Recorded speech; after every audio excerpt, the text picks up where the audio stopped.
Hello everybody. Got to thinking about this the other day. This is my great-great-grandfather's Lufkin Rule Company tape measure.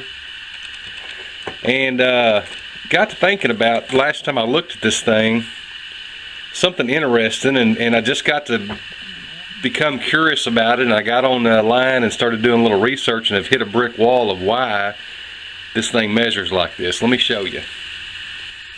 This thing doesn't measure in a standard 12-inch foot. It's divided into 10, I assume those are inches. Let's measure them and see. But you can see it goes through 10 and marks the 2 foot. And here's the 1 foot here.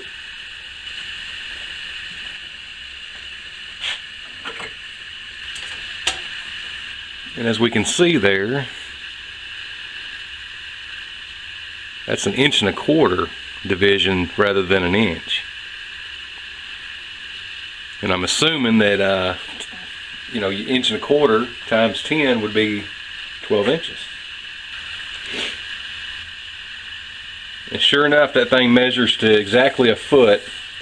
It's just divided into 10-inch segments. Interesting.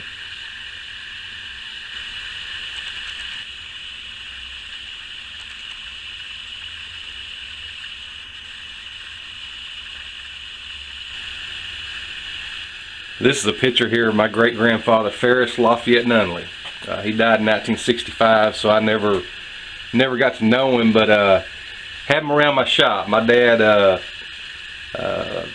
had a lot of his old tools, and of course when my dad passed several years ago, those came here to dwell in my shop, and I'll be the bearer of those tools, until one day I'm gone and